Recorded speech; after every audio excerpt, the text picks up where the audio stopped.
Sana pasta, mpigeni makofi. Bwana Mwalio. Niko hapa na Madam Mtinda, yeye ni nominated, mpigeni makofi. Nominated senator. Niko hapo na PS wangu wa mambo ya transport, anaitwa Terry Mbaika, mpigeni makofi. Niko hapa na Jonathan Muweke, PS wetu wa livestock, mpigeni makofi.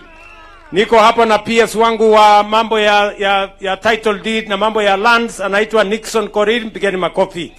Na niko na waziri wangu wa mambo ya lands pamoja na ardhi na makao, Mama Alice Wahome, mpigeni makofi.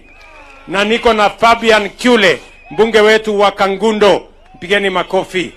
Na sisi wote ni team moja.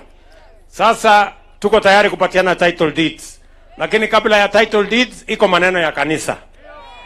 Si ndio? Mnasema hii kanisa tufanye namna gani? Tufanye namna gani? Tufanye kitu?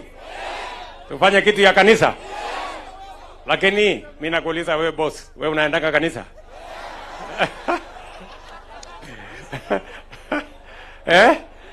Si ndio? Hata yule aendi kanisa tujenge ndio apate nafasi ya kwenda.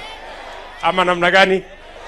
So wewe father, kwa sababu wewe mchungaji, kwa sababu umetusaidia kutuombea na kanisa, naona umejenga kanisa imerembeka sana.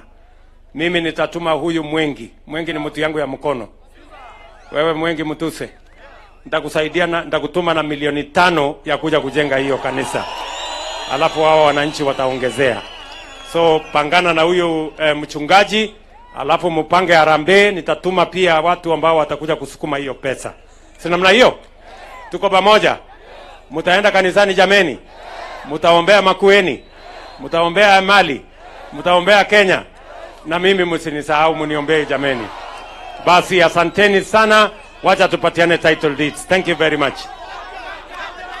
Oh, kiwanja. Mnasema mnataka kiwanja.